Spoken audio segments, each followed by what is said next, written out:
Hello. Hello. Hey. How's it going? Just dandy. Super duper? Yeah, I feel great after the movie we just watched. You're feeling great inside? Oh, yeah. How do you feel about your... sunshine and rainbows and all things good. How do you feel like about your eternal soul? Oh my gosh. Is that a good enough answer?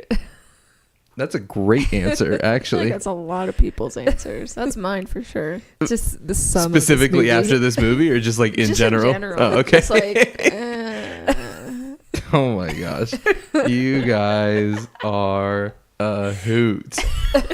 We didn't have, hey, just so the audience knows, we didn't have any technical difficulties in the recording of this episode. None whatsoever. it's so seamless. I didn't have to adjust any mic levels or anything like that. You never know. We're professionals here. Yeah, we are. Just kidding. We don't get paid for this. Deal with it. Get over it. That's what I say. And get out of my house. That's what I'm going to tell everybody who comes to my house now. Just be like, get out. I don't know what's going to happen. Don't let them in. I don't know what's going to happen. I don't know where this could go. Seriously. You know what I mean? Hello and welcome to episode 29. Sure. Episode 29 of We Watch Movies and Then Talk About Them, the only podcast on the internet where we watch a movie and then talk about it. There may be other podcasts where other people watch a movie and then talk about it, but it is not us. My name is Andrew Westonsko. I am the host of this here podcast, joined at my right hand in life and in all things by Becca. Hello. That's me. That's you. How are you? Well, I already said. Oh, that's true. It was just a couple minutes ago. Yeah. Are you still good? I'm great. Okay. Always. Great. And joined at Becca's right hand and my left hand by Sid. Hey.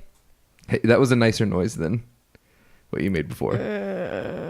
That's my internal monologue. Oh, okay. Constantly. Again, after this movie or just in general? Just in general. You know? It's a little louder after this movie. But it's just going. Like you just hear Sid in the back.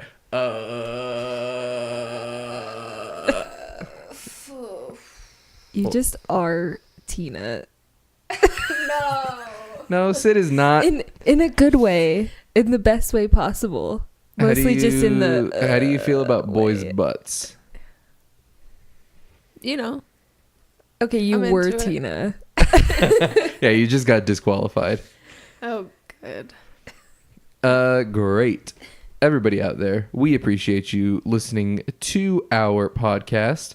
This episode is brought to you by Darren Aronofsky, completely jumping the shark. And just really jumping off the deep end, folks. Today, we are talking about Mother, the actual, at this point, latest film by Darren Aronofsky, famed director of the Academy Award-winning Black Swan. Also covered on this here podcast just a few episodes ago. We couldn't stay away from him. He's a good dude. We like him. I guess. I don't know. I do. Also, the director of should have won an Academy Award, The Wrestler, and the Why Was This Made? Noah. He also made Requiem for a Dream. He made Pi. He made The Fountain. And I'm sure I'm missing another one in there, but those are the ones that I care about. Today we're talking about Mother, though. It came out in 2017. It stars Jennifer Lawrence and Javier Bardem. And this podcast is going to be a spoiler-filled affair. If you haven't seen the movie, maybe hop on over to our YouTube channel or our Facebook page where you can find a spoiler-free review of this movie done by yours truly. That's me. I'm going to tell you in kind of a like, hey, you should watch this if you're into X kind of a thing. But if you don't want it spoiled, go away because we're going to jump right into it. Format here for newcomers. We're going to do some hot takes. That's our off-the-cuff opinion right off the top. Then we're going to dive into what we liked, what we didn't like. Following that, Sid's going to have some crispy trivia for us. And then we will do final thoughts, rating out of 10. And this movie will be placed on the Weston scale. The most I forgot the word. It starts with a D. Definitive. The most definitive scale to rank movies on out of 10. It's named after me. So clever. The Weston. Weston Sco is my last name. Weston Scale. Yeah, I don't know if people get that. 'cause Weston Sco. do Weston Scale. Do people know that your last name is Weston Sco? I introduce the podcast every week as my name is Andrew Weston Sco, and I am that's the true, host you of this here do. podcast. I thought you just said Andrew. No, you guys can dox me if you want, I guess. No, please don't. That's right. Bad. Don't find out where I live, please. We don't want you in our home. Seriously, I'm really wary of visitors now. But yeah, we're gonna jump right into this one. Spoilers in 5, 4, 3, 2, 1. As always, Becca's gonna kick us off with her hot takes. Don't burn yourself on these hot takes. All right. How spicy is your hot take, Becca? Oh, I don't know. Dude, I can see Sid simmering over there. I'm ready for this. Sid's got a lot to say. Oh boy! But first, I just have one thing to say. what? Jennifer Lawrence. That's all I have to say. She's hot in this? Is that what you're saying? No, she's the pretty much only thing I like about this movie. Oh, really? And she's in all of it, so I mean, it's kind of pretty a much lot. the camera's pretty much just over her shoulder the entire movie. Wow, mother. For all of you new listeners who joined us because we did Endgame and Infinity War, please stay with us. We're here to freak you out this time. Yes, this is probably the weirdest movie that we've done so far. But Probably. Well, I guess it depends on how you define weird. I don't know if you can get more weird than this. Annihilation's pretty weird. We watched Hereditary. We watched The Tree of Life. Yeah, but This one's the most bizarre. I guess Hereditary is a little bit Crazy. disturbing, but this is more disturbing than Hereditary. That's fair. And there's just some wacko stuff going on. I will say I really don't, I mean, I don't even know how to say everything without just talking about everything in detail. So we'll get into that. But for my hot take, this has a lot of, like, it is religion basically, and I didn't understand that the first time I saw it. But this being the second time I've seen it, everything was really obvious in how religious it is and how biblical it is. But I don't like those parts. I like Jennifer Lawrence and her character and everything that she is, and I don't like everything else. Wow. We're getting into the hot takes. This is spicy, folks. We've never been this spicy before. So I feel like I'm pretty set in my opinion of this movie and exactly what I like about it and what I don't. So That's I'm fair. excited to talk about it. That's very fair. Yeah. All right. Sid, are we going to burn ourselves on your spicy, spicy hot take?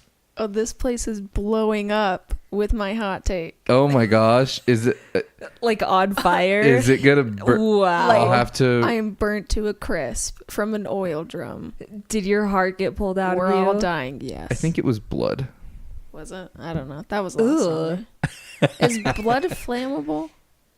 I feel Yep. like blood wouldn't explode like that. Well, the Earth's blood is oil.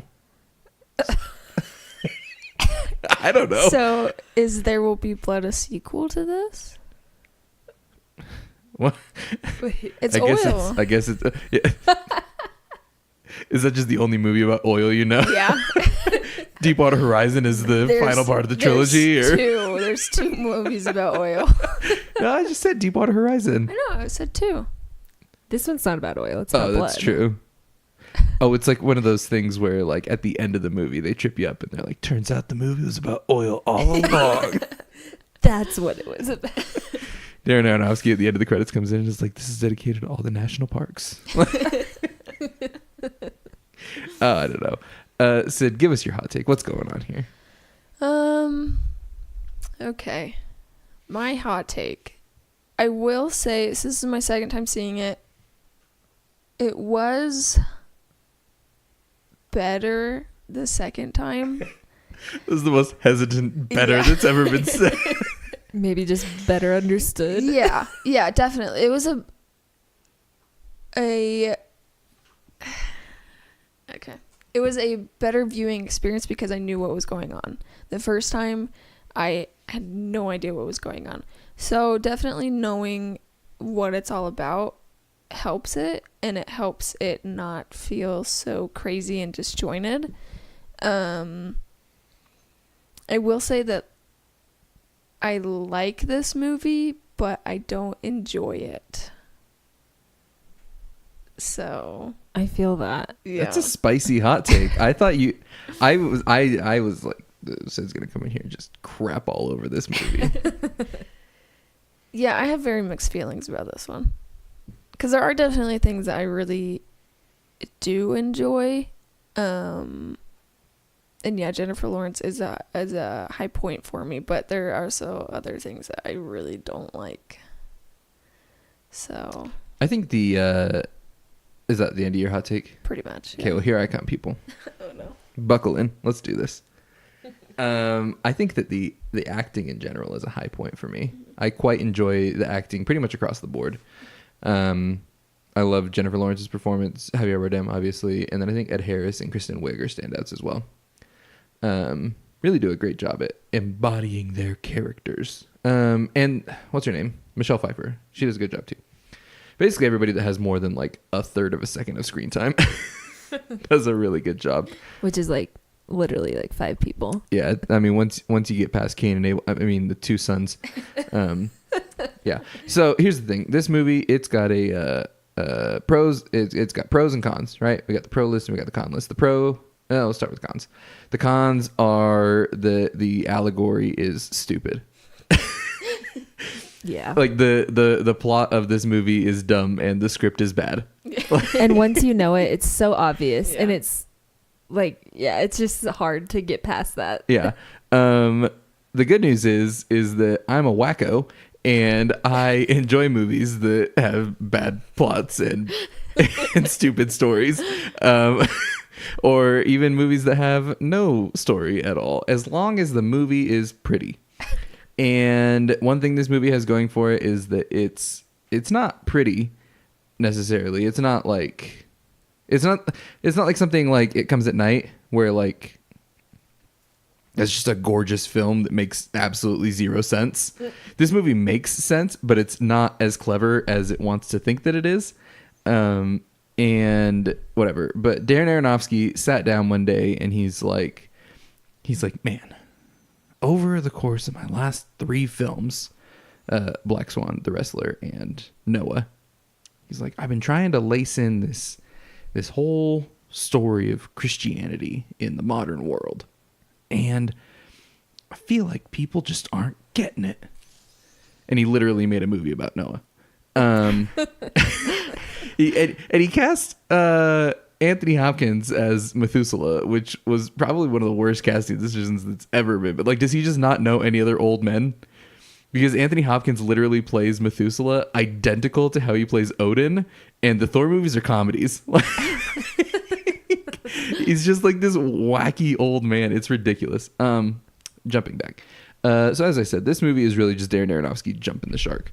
He's like, I feel like he probably has like a Find My Friends alert on everybody's phone, even if we don't have the app installed. And when somebody is watching this movie, he's just like barreling towards your house. I imagine it like the Shia LaBeouf video. You know what I mean? You know what I'm talking about, Yeah, Sid? the song. Yeah, the song. Actual cannibal Shia LaBeouf.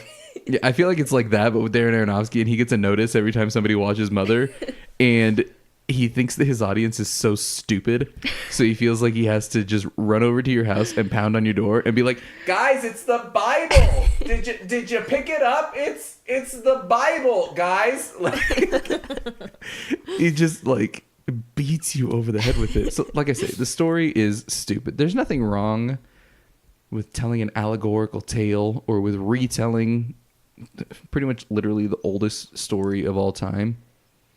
But like, maybe have a little bit of tact with it.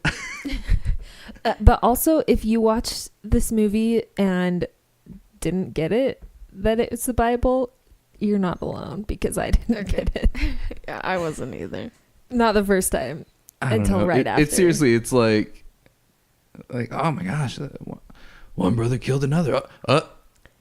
He just got marked. Pretty crazy. The house flooded and it drove everybody out This was literally Andrew's commentary the entire movie. because the script in this movie is stupid and the story in this movie is stupid. So Darren Aronofsky sat down and he's like, I'm going to try and make this allegorical tale of the story of the Bible. And like he accidentally made like a surrealist masterpiece. He just like accidentally created the best dream sequence in the last few years. Because in spite of this movie being horrendously stupid, it is immaculately made from like a production standpoint. The cinematography in this is really smart. The way it basically is just over Jennifer Lawrence's shoulder for probably 85% of this movie does a really good job at creating that tension and really putting you inside of her head where she is incredibly confused as to what's going on. And then really the last probably 30 to 40 minutes where it really just goes off the rails is like probably the most accurate representation of a nightmare that I've ever seen on TV. Or not on TV, in a movie. It's up there with like the dream sequence from Rosemary's Baby, except for that one's not a dream sequence. It's just her getting raped by Satan. But Whoa. yeah, that took a turn. Yikes. Yeah, so he like I said, I feel like he accidentally created one of the best dream sequences that I've ever seen, because the way that, and it's so smart the way that the house is set up in a circle, because she's able to just walk around in circles, and every time she comes into every room, something more effed up is happening, and like none of it makes any sense, and time is completely lost. But she like doesn't take, I mean, she's like, what is going on? But she's never like, this doesn't make any sense. Like, how did they build barracks in my house in the time that it took me to walk from the kitchen to the living room? You know what I mean? Like, she doesn't like actually question the logic of it. She's just like, why is this happening to me? You know what I mean? So that's what I enjoy about this I movie. think you have to give her a break. She was in labor, so there were a lot of things going on. So if you're in labor and you come downstairs and there's like a literal war happening in your living room, you're just like, oh wow, this is weird, but I'm in labor. I feel like there's a line where you got to expect somebody to be like, huh? You know what I mean? Like, I don't know. Like I said, so this movie is crazy well made. Darren Aronofsky is an incredibly skilled filmmaker, but like, dude, chill out. Like you made a couple of masterpieces in The Wrestler and Black Swan, which are both incredible movies. Those fans of the podcast will know that I rated Black Swan a 10 out of 10, and I stand by that. And it's very likely, honestly, that The Wrestler is also a 10 out of 10. But you just need to chill out, dude. Totally jumped the shark. The way that you intertwined themes of Christianity into those two movies is borderline genius and incredibly well done. Noah was silly. Like I said, you had Anthony Hopkins as Methuselah, and I mean, I know they're technically in the Book of Genesis, but like rock golem giants played a significant role in the movie, and the CGI on them was pretty bad. What? Yeah. Jeez. I need to see this now. Oh, you really do. Okay. It's worth your time. It's bad, but like, but that's the thing, is this movie isn't bad. That movie's bad. It's well made, but like even as you're watching, you're just come on. Like, whereas this movie, like, you at least have the opportunity to get wrapped up in the craziness of it a little bit. Okay. Emma Watson is in it. She Okay. plays a part. I don't know. Okay. You should watch Noah. It's funny. All right. It's not supposed to be funny, but it is. So that's the career of Darren Aronofsky through the lens of Andrew's movie criticism. Is you made two great movies and decided your audience were idiots, and you really need to come back from that, dude. Please come back, because I really love you and I want you to make a good movie again. But like an actually good movie, like with multiple good parts to it and not just like one or two. That's my hot take. Wow. My hot take is that this movie is dumb, but I like watching it. Okay. Okay. And that's that. All right. See you later, guys. See you later, guys. The movie's dumb, but you should probably watch it. I don't know if you should watch it, but if you're going to watch it, you should watch it twice. That's fair. Yeah. But like not back to back, because you shouldn't do that to yourself. No, you need like at least 6 months in between Yeah. each viewing. And here's the thing. This movie suffered horrendously from the marketing team. Like, the people who got put in charge of making commercials for this movie should either be promoted or fired. Because, Well, they made it look like just a horror. yeah, if you go back and watch the trailers for this movie, I thought it was a horror movie. Yeah. And there's some really cool scenes in the trailer. I don't know that I remember all of it, but I do remember specifically the one scene with Jennifer Lawrence when she's down in the basement and she turns the light bulb on Yeah. and there's blood and it just shatters. It's awesome. Yeah. Yeah, and like that is just horror, but like that's like the only thing. Yeah. And there's like the really sharp score with like the like striking font going down. Uh-huh. The trailers are great. They just do not represent the movie. Yeah, you go into it thinking that it's going to be like an intruder horror movie. Yeah. So like I said, I mean, they got butts in seats, and I guess that's the job of the people. I know a ton of people that went and saw this movie because they thought it was a horror movie. And I am the only person that I've ever talked to that likes this movie. And I really do only like it because of the last half. I think the first half is fine. I think that the first half is important in some ways. I mean, yeah, it's important to the story that he's trying to tell. I think specifically for Jennifer Lawrence's character. How do you mean? Well, I guess we can just jump into all of it. Yeah, do it. So yeah, basically it's the story of the Bible, but Jennifer Lawrence is Mother Earth. Mm-hmm. And I feel like the whole first half is setting up that idea that she's Mother Earth because it shows like how connected she is to the house and how important it is for her to be there and be there alone with her husband and not let anybody in and protect it and keep it nice. And like we learn all of that in the first half so that we understand like, well, I mean, anybody would be freaked out if those kinds of things are happening in your house. But like, I feel like it helps us understand like Mother Earth as a character in that like she needs to protect her house and she wants it to be beautiful. And there's all the lines are cheesy, but the cheesy line where she's like, I think she's talking to Michelle Pfeiffer, like, I just want this to be a paradise. Yeah. Like, of course, so cheesy. But I think it's important for her character and for us to understand how, I don't know, she's like innocent and she just wants good things and things are good. Her house is beautiful and it's fine. And then it slowly is not. Yeah. So I watch this movie and like this movie from the Earth's perspective and nothing else.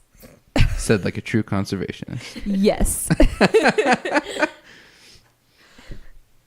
Yeah, I mean that's a fair point. I do, as I'm sitting here thinking about it, I think that the allegory grows more legs the further that the movie goes on, because really the problem that I have with it and why I think the script is so dumb, and maybe that's what I like about the second half, is that there's basically no script. Like the script is like, I imagine it's just like crazy shit happens and Jennifer Lawrence she just has one line where she's just like, oh, what's going on? Excuse me. And then there's like, he just like writes in big crayon, like, the house explodes and military comes in and Kristen Wiig pops 6 dudes in the head. And then it's like, Mother Earth, what's going on? Like, there's just like no script in the back half of this movie. Until we get to, I guess, the birth scene. And then it's just like, no, let me see him. No, let me see him. No. You know what I mean? Like, I feel like that probably took up a few pages. But really the problem with the first half, I think, because it's just as gorgeous as the rest of it, it's just as well acted as the rest of it, it's just that it's so patronizing. You know what I mean? Like, it's not even an allegory necessarily. It's just a retelling of the story. And everything is symbolic, and it's very obvious. Like, when you know it going into it, like, everything is very obvious. I feel like this could have been more enjoyable if it was done in one of two ways. The first is if it had been presented for what it is, right? Like, let's say instead of the weirdo chick burning and Javier Bardem putting the glass thing back on the pedestal and the house restoring, let's say we just get a black screen with white text that says, you know, in the beginning there was nothing. It just like quote Genesis straight up. You know what I mean? Be like, this is a retelling of the Bible. Like, then they can beat you over the head with it because you know, oh, this is just a retelling. Mm-hmm. Or if he had been like a little bit more abstract with it, right? Where like you actually feel accomplished for catching on. But it's this weird middle ground where like he doesn't tell you what's going on, so he thinks that he's clever in the way that he's presenting it, but he's just not. Because then again, the way that it's presented, you go down one of two paths. Either you get it and you feel like you're having your head beat in with this allegory, or you don't get it and literally nothing makes any sense. Yeah. And neither one of those is super enjoyable. Yeah. So that's, I don't know, that's my issue with the first half, really. That's fair. Yeah. What do you think of the first half, Sid? Are you a first halfer or a second halfer? Or a no halfer. I think the first time I saw it, I was a first halfer, but this time I'm more of a second halfer. Because, like, watching the first half, knowing what it's all about, it's just kind of like, yeah, I know this story. I've heard this my entire life. So it's honestly kind of boring. So you're kind of just waiting for things to just, you know, just for shit to hit the fan. And, you know, it's still not enjoyable to watch all of that, but it's more entertaining, I guess. Yeah. Well, and my other question is, like, who is the intended audience of this film? Because if it's the religious folks you're going after, you're not going to get them with this. Oh, no. You know what I mean? But, like, the liberal arts crew tend to be, at the very least, agnostic in general, if not straight up atheistic. You know what I mean? Like, yeah. touching religion as a theme in filmmaking specifically is like, it's like only acceptable usually as like a struggle, right? But like literally just retelling the story of the Bible, like I'm not 100% sure who that's for. I don't know. And that's why, like, I don't even know who I would recommend this to.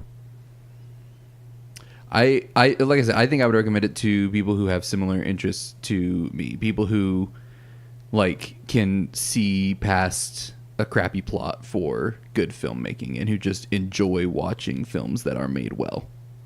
That's what I'd recommend it to, is, like, if you're into tense cinematography and really awesome visuals, then you slog through the first half to get to the second half. But again, like if you're watching this for like a religious experience, you're not gonna find it. No. I'm gonna bear my testimony on this. I found Jesus through watching Mother. Let me just explain it to you guys. Oh my gosh. The honor code would come for me. Absolutely, they would. Man. So that's what I say, is this movie just, it confuses me so much, but not like in a way that like, oh, I don't get it. It's just like, I don't know what he was thinking making this. Like, it's almost frustrating because imagine if he had set out and been like, I'm going to make a really surreal, crazy dream sequence like this. That could have been an awesome movie. But no, he had to retell the story of the Bible. Well, and I guess not to reiterate too much on what I said earlier, but, or like not repeat it exactly like I said it, but I this time watched this movie completely from Jennifer Lawrence's perspective and character. Mm-hmm. And like during the first half, I just like didn't care about the story. You know, like I didn't care about any of the characters. Like I was fully focused on trying to like understand and feel every single thing that Jennifer Lawrence was feeling. And that made it more enjoyable for me. And sure, as like a conservationist, like Oh, I'm not mocking you. It's fine. like just thinking about where the earth is now and how like the earth feels about things, I feel like was really beneficial for me watching this movie, and having Mother Earth be a person and a character, but also the house. Like I feel like that was really, I don't know, it told the story really well of Earth. Yeah. Well, and here's the thing is like, apart from the very ending with like the baby and the Eucharist and everything going on, like most of the second half totally drops the biblical allegory. I mean, I guess there's like the worship of the poet and whatnot. I don't know. But it's not even like it's the focus. I feel like even that idea of like making a movie where Mother Earth is a character and then everything that she builds gets destroyed, like that's an interesting concept. Yeah, and that's how I watched this movie, and that's how I enjoyed this movie. And that's why I said in the very beginning, like all the religious stuff, all the allegory. I mean, first of all, I don't like how it's portrayed. Mm-hmm. Also, it's dumb. Also, it's a much better movie if you watch it from the perspective of Mother Earth. I think that's fair. There was one line that I'm totally split on as to whether it's dumb or whether it's good. But it's the one where the guy is ripping out the door frame. And she's like, "Why are you doing that?" And he just says, "To prove that we were here." And like, I think that's one of the less dumb lines in the movie. Because like, jumping back to that, like you think about it, like people carving their names in trees or like on rocks or in caves or whatever. And like, it's just a really dumb concept to deface the earth to prove that you were there. I don't know. Well, and that whole, I mean, sequence, I don't know what you count as a sequence at that point. The last 40 minutes. Yeah.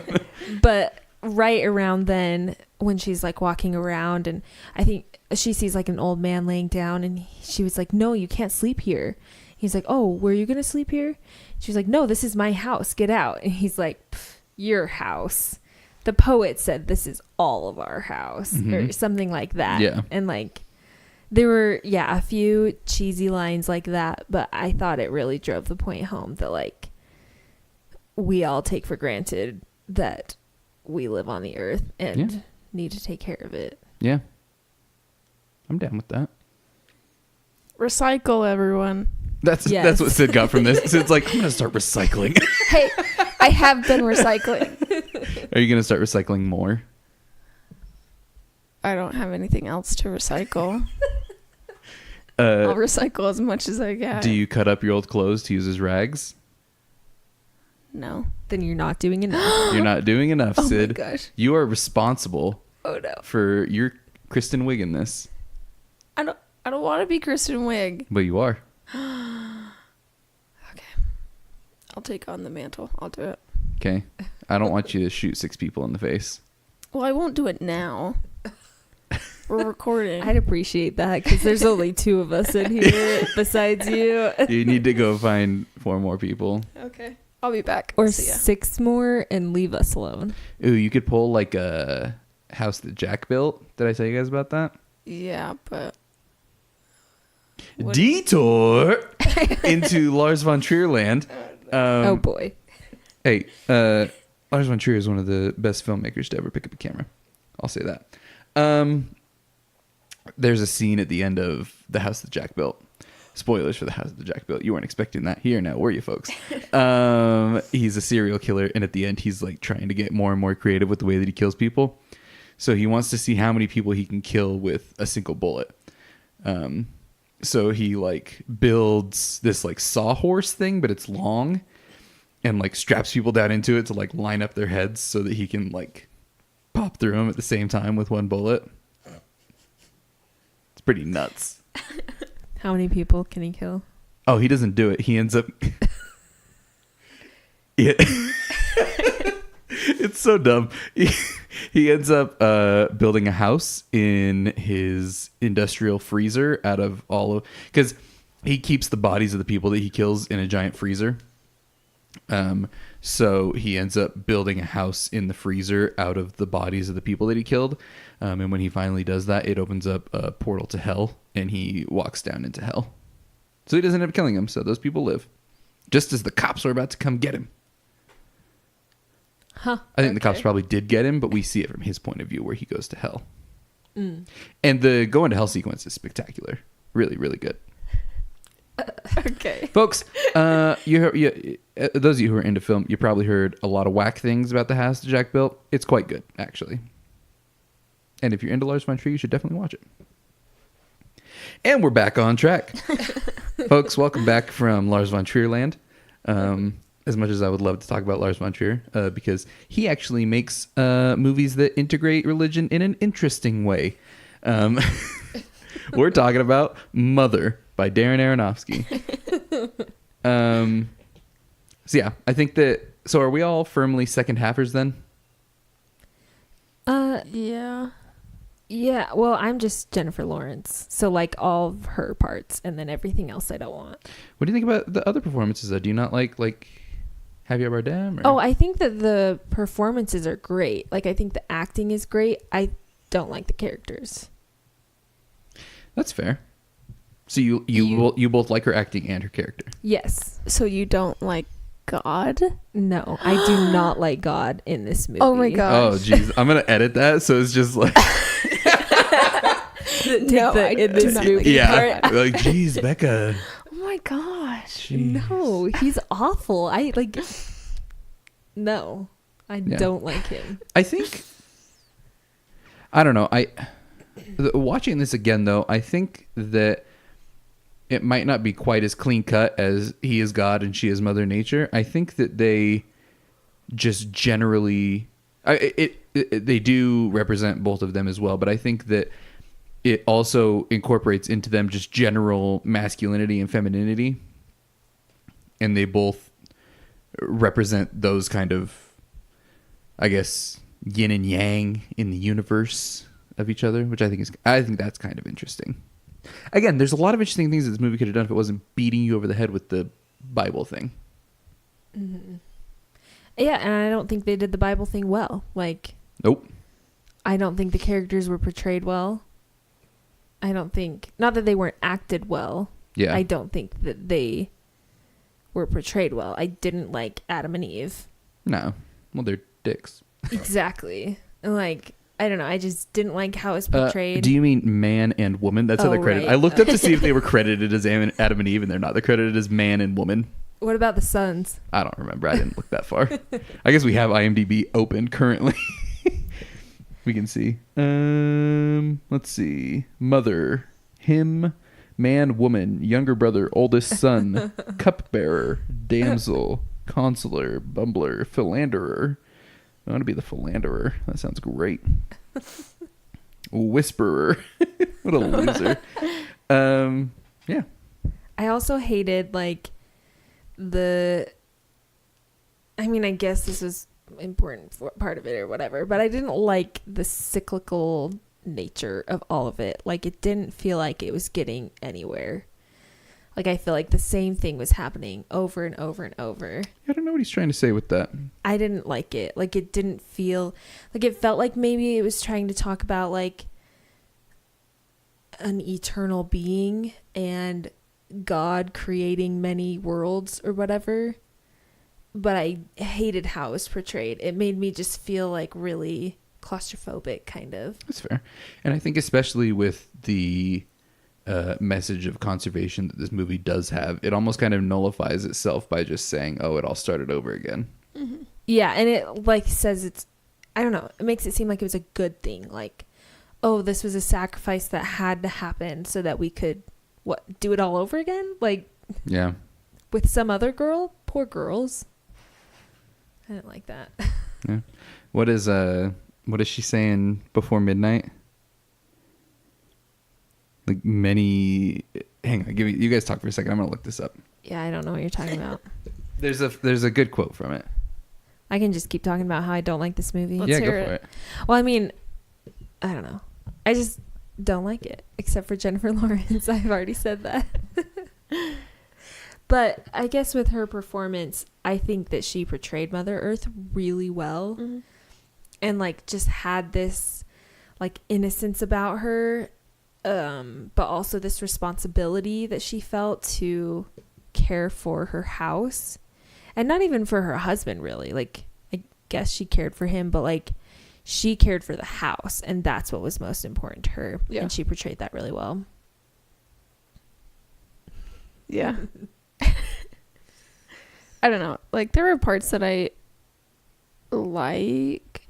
I don't know. It just feels like a very repetitive thing because it is pretty much just like people come in the house and she yells at them. So, like, even parts that are good, they're tiresome. Mm-hmm. Like, Jennifer Lawrence is really good in it, but, like, after a while, you're just like, she's screaming a lot, you know? And I'm a huge fan of Jennifer Lawrence, so this isn't just me, like, slandering her. I just, like, I don't know. It's just a lot of the same. So it's hard to watch, you know?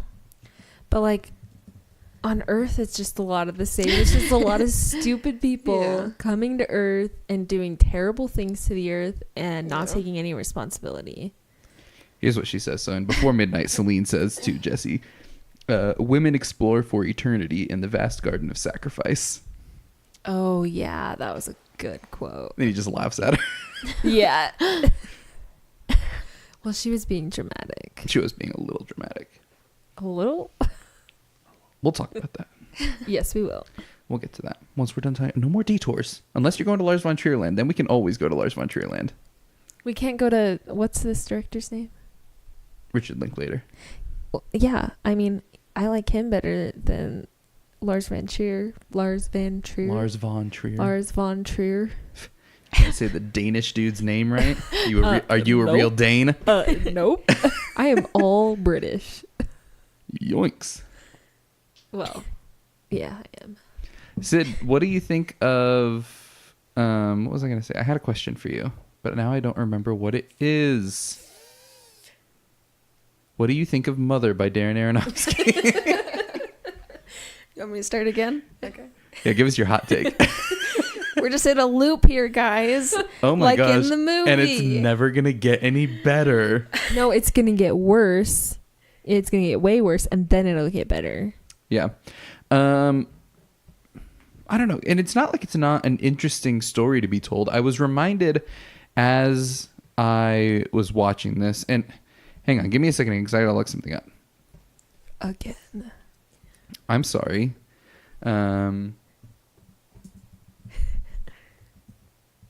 You guys can... Okay. So you're British, yeah?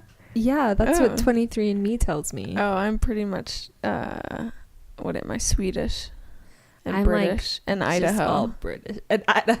I'm pretty much just all Idaho. Okay, I got it. I was reminded while watching this, especially with the cyclical nature of it, of The Last Question by Isaac Asimov. It's a short story that is very, very, very, very, very, very, very, very, very worth your time. And basically it's about, let's see, hang on. So from Wikipedia here, the story deals with the development of a series of computers called the Multivac and their relationship with humanity through the course of 7 historic settings. In each of the settings, a different character presents the computer with the same question, namely how the threat to human existence posed by the heat death of the universe can be averted. Basically how the inevitable can be stopped. Did you read this to me once? I did. It's okay, genius. I remember. So the story jumps forward each time, later eras of human and scientific development. So basically each time there's this machine that can answer any question in the universe, which is the Multivac. And people ask it how to avoid the heat death of the universe, right? And it says there is not enough data to give you a good answer. And so basically it runs through the course of humanity, and people go off and expand onto different planets. Our star dies, and then eventually more stars die, and then eventually the heat death of the universe comes, and still this machine is there, thinking and thinking and thinking and trying to figure out the answer to this question. how to avoid the heat death of the universe. And the universe goes dark, and it's just this consciousness left from the machine. The machine itself, the body of the machine is gone, and just the consciousness of the machine is left.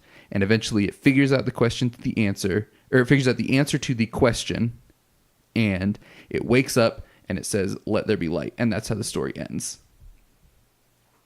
So good. You, even though I just told you what happens, you should go read it though, because it is spectacularly written, and it's one of the more interesting, I guess, crossroads of science fiction and religion that I have ever read. But again, just like the cyclical nature of it, because the presumption being that, you know, that consciousness is God and creates the universe, and then, you know, man is made, and then eventually the heat death of the universe comes again, and there's another machine, and blah, blah, blah, blah, blah. Just the cyclical nature of it, right? Like, I was reminded of that story a lot while watching this. But again, that one is done more interestingly. And another one that says the same thing in a better way is A Ghost Story. That's true. So read that, watch that. You don't have to watch Mother. But you should. Mostly, like I said, and we'll stop repeating ourselves, because really, there's not a lot of substantive stuff to say about this movie, because, like, we're not gonna dive in and be like, "Ooh, did you notice how like the dude who first got marked is John the Baptist? That's pretty crazy." You know what I mean? Like, there's all kinds of like stuff from the allegory that we could go through forever and be like, "Oh, this represents this and this represents that," but it's dumb, so we're not going to do it, and it's not done very well. What I can say about this movie is that it's a ride. It's wacky in like a really cool way. It's weird, and it's a bit extreme, but I feel like for a film lover, it is worth your time. That's what I think about it. And I feel like that's what I'm just going to keep saying over and over again. So I think I've said everything I want to say about this movie. I think I have too. Yeah, I don't really have anything else. But you were so much more positive on it than I thought you would be, Sid. I was a little surprised by that too. I don't know. I think just when I first saw it, it was like so low that like I looked at my Letterboxd review. I give this 1.5 stars. Please read us your original Letterboxd review. I didn't put a Letterboxd review. Oh, you just gave it stars? Yeah. This new one that I just did is better the second time, still not enjoyable, but A+ for Jennifer's wig. So. Wait, her wig? Yeah, she's wearing a wig in this. Oh, I didn't pay attention. Yeah. That's like all I could look at. She's like, looking fine in this movie. Let's be real. Oh my God. I mean, yeah, okay. Yeah. But yeah. All right. Well, you know what? Usually I make Becca start, but I feel like if I give my final thoughts, I'm just going to say the same thing over again. Right? So those are my final thoughts. Go for it. Rate it. Those are my final thoughts on Mother by Darren Aronofsky. I'm going to give this one a 6 out of 10. Becca? My final thoughts are just protect the planet. That's all I got out of I really would have loved it if he came on and was like, "This is dedicated to all the national parks." That would have been great. That's what I got out of it. Or just like in big white letters, like, "Stop fracking." Yeah. So the first time I watched it, I think I enjoyed it because it was so weird and wacky, and yeah, I don't know. I just didn't get it. This time I liked it. I don't know if I liked it better than the first time, but I enjoyed watching it from Jennifer Lawrence's perspective a lot better, and I think she's the best character, and Mother Earth is interesting in human form. I like it. My rating, I think I'm going to give it a 6.2 out of 10. Ooh. Yeah. You rated it higher than me. I That's did. Unanticipated. Yeah. All right, Sid, bring us home. I don't know. I don't have anything too much to say. It's I don't know. It's a weird movie. It's definitely weird. Yeah, I guess if you're just like kind of in the mood to watch a movie and just not understand what's going on or to know exactly what's going on, I guess give this one a shot. Yeah, I don't know. I'm gonna give this a 5.9. I'm not gonna lie. I freaking loved your final thoughts just now. This movie. It's a movie. That perfectly sums up. So that puts this it. movie. I gave it a 6. You gave it what, a 5.8? You said 5.9. 5.9. Becca gave it a 6.2. 6.2. Probably a 6. Yeah. Right. Yeah. I love my math. That puts it Very bottom. straight to the bottom of the Weston scale. The worst movie that we've ever reviewed. I was anticipating that. Yeah. This is a bit of an experiment for us, listeners. We usually try and focus on movies that we know that we really like or that we know we are really gonna like. This was the first time that we've tried to experiment with a movie that we anticipated not loving.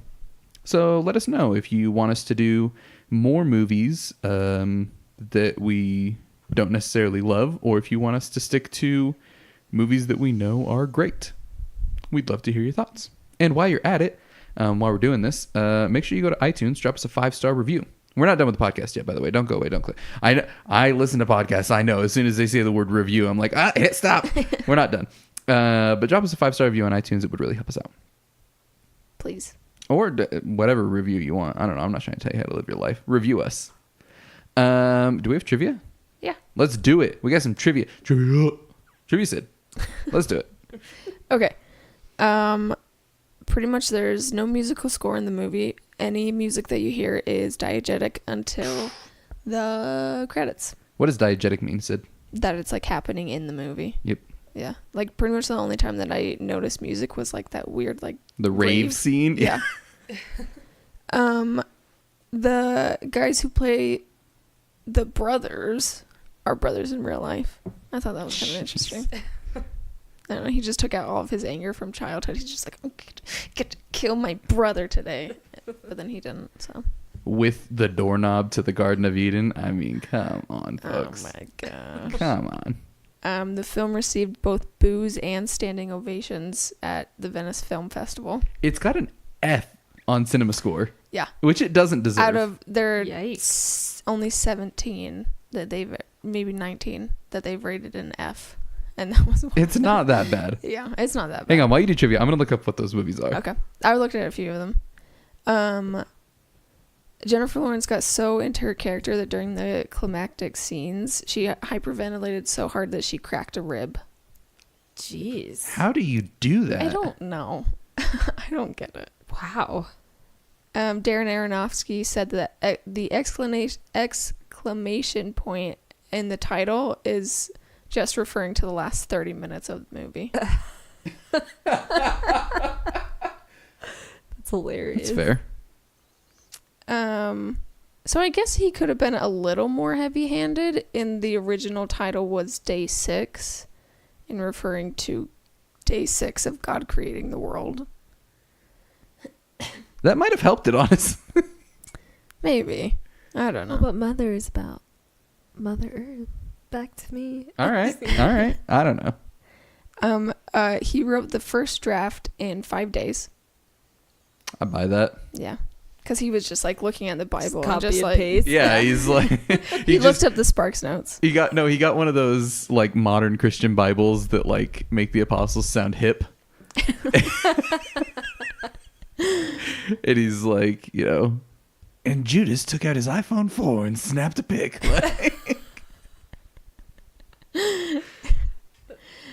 Oh, okay. After Jennifer Lawrence first read the script, she was so shaken by it that she threw it across the room. I probably would have done that. That sounds like the kind of garbage you say during a press tour. Yeah, I could see that. She's like, I was so shaken by you should really go see it. I get a percentage. You know what I mean? Nobody does. Like, because here's the thing, when they get the scripts, they're just like stapled together. Yeah. So like, is she just like turning it over and she gets to the last page? She's like, didn't see this coming, and throws it. I don't buy that for 1 second. Shut up, Jennifer Lawrence. All right. Well, on that note, that's the end. You know what else she was doing when this came out? And I think still What? dating Darren Aronofsky. Oh, yeah. Yeah, they started dating while they were filming this. They're not dating anymore. She was engaged to someone else. Who? Some guy. Yeah. The 19 movies to get a cinema score. You probably never heard of most of them because I haven't. I haven't. The ones that I have heard of, Disaster Movie. I'm blown away that that's the only one out of the ridiculous, like, spoof parody comedies that came out of the early 2000s. Terrible. I'm surprised that's the only one that's on here. I Know Who Killed Me, featuring Lindsay Lohan. Fear.com. A lot of these are horror movies. Mother Solaris, the Steven Soderbergh remake, I assume, because if they wouldn't put a Tarkovsky on here. No. The Wicker Man with Nicolas Cage. The Bees. So yeah, the rest of them are movies that you probably never heard of. I don't know. I've seen Wolf Creek, and I guess it's not good. That's nice. I wouldn't say it's an F, but whatever. All right. Okay. Those are the movies that got an F. Huh. The reaction. Nobody cares. What movies have 0% on Rotten Tomatoes? Do we know? I don't know. Tomatoes 0%. Guys, you're here for the Google show, all right? Let's see. The term. I was like, what? The Terminator? It has 100%.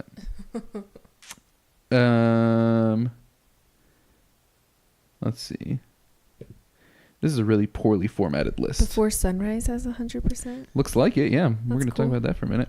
Yeah, we are. Oh, no. Keep Okay, I thought it was like slides. It's like, what? Max Steel, I don't know what that is. See, this is just really poorly formatted because it's like, here's a 0 and here's 100. Here's a 0, here's 100. Pinocchio in 2000. Oh, jeez. Before Sunrise has 100%. Yes. Jaws the Revenge. It just looks like a plastic toy of a shark in this picture. Toy Story 2 is 100%. That's great. Blah, blah, blah. They're just movies that nobody's even heard of, I feel like. I want bad movies that everybody knows. Weird. Sid, what have you been watching lately? We're moving on to our next segment, which is dutifully called Other Topics, where we go over other movies that we've watched in this week and give a brief overview of if we liked them or not. All right. Now that school is out, I have been watching lots of movies. I watched Carol, which was fantastic. Was it? It was so good. I really Did she liked win an Oscar for that or just get nominated? They were nominated. Yeah. It wasn't like as good as a lot of people say. Maybe I just wasn't as invested as I should have been, but it was still really, really good. That was also a super stacked year. Was that 2016? 15. 2015. But it would So have the been 2016. Yeah. Because that was like Mad Max and Yeah. That was your Spotlight one, right? Yeah. Yeah. And I saw Casablanca. Had you seen it before? Oh my gosh. It was really good. It is so good. It holds up so well. Yeah. Yeah, that one was really Weirdly, really, for being really from good. the 40s. Yeah. And then I watched Pulp Fiction. What'd you think? Didn't love it as much as I thought I would. I think it's just like, it's such like a film bro movie. I don't love Pulp Fiction. Yeah, I'm a bad Tarantino fan. I think he has better ones. So I he think made, he made Inglourious Bastards. So Yeah. unless you're talking about Inglourious Bastards, he has better ones. yeah, definitely true. And then I watched some not so great ones. I watched The Happening. And On purpose? Yeah, because like I was listening to this podcast and they made fun of it. Oh, okay. And I wanted to like experience it with them. And then I watched From Dusk Till Dawn. What's that one? That's the one where like it's Quentin Tarantino and George Clooney and they're Oh, where it with the becomes a zombie vampires. movie halfway through? Or a vampire vampires. movie? Yeah. Okay. Yeah. Apparently that movie, like, cause isn't it like co-directed with Robert Rodriguez or something? Yeah. Yeah. Like, apparently that movie was not billed as a vampire movie at all. It was supposed to be like a road trip movie. And then literally halfway through, like, they get to that bar and it just turns into a vampire movie. Yeah, So that's really all it is. And I knew it was going to be a vampire movie, but I was just like, it took a long time to get there. I think that was the point of it, is they wanted to like trick the audience, but Yeah. where you know that it's coming, I could see that. Yeah. I haven't seen it, so I don't know, but It was like, once it got to the vampire part, like, it was exciting, but also it was so ridiculous yeah, that it was like hard to like it, I guess. makes sense. Yeah, that's what I've been watching. Well, I've watched a handful of movies. I should have pulled up my list while you were talking. Pause. This is really exciting. You guys are hearing me type a lot today. Just A what lot our of- listeners want. If we ever get paid to do this kind of podcast, then I will edit this stuff out. But Or we'll just prepare. for Or the we can have an podcast. assistant to do all this for Oh. us. That's right. We have an editor. Guys, I went and saw High Life. Let's hear it. It played for 3 days. A Tuesday, a Wednesday, and a Thursday. Ugh. I almost texted you to see if you wanted to go, but I don't think I have your number. So, I've texted you. have you? have her number. Why don't you like me? I do, because I went by myself. So, Yeah, I had to work all 3 nights. yeah, Becca had to work all 3 nights, and I was like, it's literally only playing 3 nights. I don't know what to do here. And it was Tuesday, Wednesday, Thursday. Like, what? The theater was probably half full, though. I got no clue. On the movie? Or You should watch it okay. when it hits streaming or whatever. I mean, I'm probably going to. I'm sure they'll sell it to Hulu yeah. like a week after it comes out. Yeah. But you should watch it. But know that the trailer doesn't do it justice, because this movie is weird. I mean, like, I've heard about it. It is so freaking weird. And not even in like an avant-garde cinema kind of way. Like, it's just weird. And like, I have zero clue what it's about. Okay. I have zero clue what it's trying to say, but I think I liked watching it say it. Okay. And Robert Pattinson does a fantastic job. There's probably some, I don't know, under the cover stuff going on that like I just didn't pick up on. Yeah. But there's probably 5 or 6 just absolutely breathtaking sequences that it's worth sitting through the rest of the movie just for those. Okay. I don't want to spoil it as much because I don't want to spoil it for Sid and for our listeners. High Life, directed by Claire Denis. She's French, so that's not how you pronounce that, but I don't care. Robert Pattinson in space. It's quite good. But it's also super, super weird. I called Becca when I left the house. She's like, did you like it? And I was like, like that was my actual response. Yeah, that was our conversation. And I just kind of gibbered on the phone for 30 minutes. But when it comes out, I'll make Becca watch it because I want to see it again to make sure if I liked it or not. All right. And then really the highlights apart from that is Becca and I finally got around to watching the Before trilogy. Yay. We've been wanting to watch it for so long. Yeah. It's been on our shelf for a while. Because we watched Boyhood in January, I think. Because I got it for Christmas. Maybe. Yeah, January or February. And neither of us had ever seen Boyhood before. And we were just completely floored by it. So the day that we watched Boyhood, I got on and bought the Before trilogy. And then it sat on a shelf until we could have 3 days where we could watch each movie. Holy crap. Which, had we just decided to watch the first movie, we would have made time for the other two. Oh, absolutely. 100%. Because that's what we did this week. We just made time for it. Sid, what do you think of the Before trilogy? See, I think I need to watch it again because I don't know. When I first watched, especially the first one, Before Sunrise, I didn't really like it that much. Sorry. I do that. I didn't mean to cut you off. I apologize. No, you're fine. I don't know. Maybe I just wasn't in a good mindset, but I just like kind of after a while, I just kind of got sick of this philosophical monologuing, I guess. I don't know. Everything just felt like it was taking itself very seriously. But I really liked Before Sunset. I liked that one a great deal more. And then Before Midnight was kind of like in between. So I think I do need to rewatch them and just like, I don't know.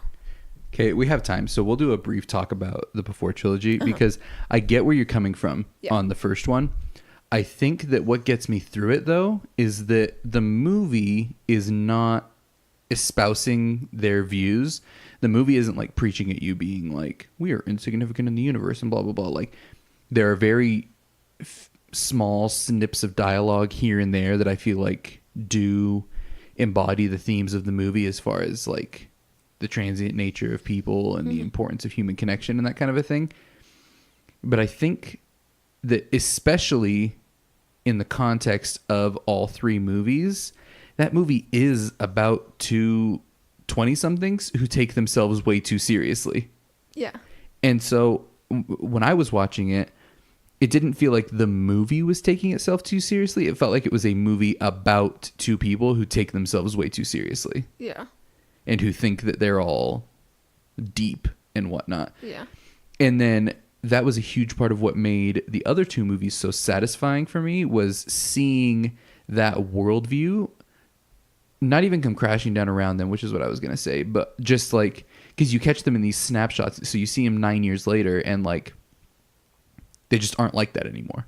Mm-hmm. And they still have their weird philosophical discussions and whatnot, but like the conversations become progressively more personal and less abstract as the movies go on. Yep. So you see them evolve as people and get out of their heads, which is where every 20-something lives, right? Thinking that they're the smartest person in the room. Mm-hmm. And you see them get brought down to earth. And I think that's part of what makes the trilogy as a trilogy so gratifying. Yeah, I think that actually nails the head on why I didn't really enjoy it. Is like, I don't know, I just kind of found like their characters in Before Sunrising just like arrogant, you know. Yeah. But that is definitely why I like Before Sunset more, is it feels more real, like they're like actual people. So yeah, I think I need to watch it again with a different perspective on it. And just kind of like watch it for just like two people talking instead of like, I don't know, like the movie saying something, I guess. For the uninitiated, we didn't explain this at all. The Before trilogy are 3 movies made by Richard Linklater, starring what's her name? Delpy. What's her first name? Christy? I don't remember her name. Ethan Hawke and Julie Delpy. And they take place 9 years apart. So the first one came out in 95, the second one came out in 2004, and the third one came out in 2013. So they're each 9 years apart, and we follow this couple through kind of the ups and downs of their life. But we get basically a day in their life in these 3 different time periods. And they are absolutely phenomenal movies. Yeah, I was so excited to see these, and after watching Boyhood, like I love the way that Richard Linklater, is that how you say his last name? He just like captures real life, and I love in these 3 movies that it does just take place over a day, and like especially in the second one, Before Sunset. Mm-hmm. The time that we're watching is like about an hour and a half of their time. The movie takes place in real time. And yeah, we're with them every second of their time. And I love that. One thing I think I was a little bit let down on is I was going into this expecting it to be just a regular couple about real everyday love. But it was like this like 1 in a million kind of story of this couple meeting and having an instant connection in one night. And I'm not sure exactly how, like, I think I still have to like parse through my feelings about all of them. Yeah. But I felt a little let down with that in the first one, that it was so 1 in a million when I was expecting it to be so like every day. But with all three of them together, I feel like we got more of that like everyday kind of love and more like related. Yeah, you got to wonder life. if it was planned as a trilogy, because the first one even works just as a standalone movie, Yeah. whereas the other two super don't. Yeah. I think that Before Midnight is the best of the three. I think it's the strongest for a lot of reasons that I won't go into now because we don't have another hour and a half to talk about those movies. But yeah, for those of you who are fans of film, if you haven't seen Boyhood or the Before trilogy, you should definitely go watch them. Watch Boyhood first. Yeah, just really interesting the way that those movies play with time. Yeah. Like, I love Boyhood. I think it's probably a 10 for me, but I need to watch it again. There's a good chance that it is. Have you seen it, Sid? Mm-hmm. Yeah. It's just amazing. Like, I just love the way that he can capture just life. Yeah. Like, nothing happens, but it's just life. Yeah, it's great. Anything else? Your weekly reminder that Midsummer comes out in early July. Can't wait. Anything else you guys want to talk about? Nope. We did not bring up Blade Runner 2049 in this episode. Boom, just did. Sucker. I made you do it. I did that on purpose. I made you do it. It's mind games here. You can't make me do It's anything. mind games. I'm in your head. No. Yep. You can find us online at facebook.com/WeWatchPodcast. You can also find us on Twitter at WeWatchPodcast, on Instagram at WeWatchPodcast, or you could just send us a good old-fashioned electronic letter, contact at WeWatchPodcast.com. So basically anywhere that you can think to find us, we are We Watch Podcast, and it's pretty great. We'd love to hear any suggestions you have for movies for us to watch. And if you wouldn't mind, we, like I said earlier, would really appreciate it if you dropped us a review on iTunes. That's kind of where podcasts live and die, and we would like to live. So we love you. We appreciate you listening. Next week, we'll be back with another one.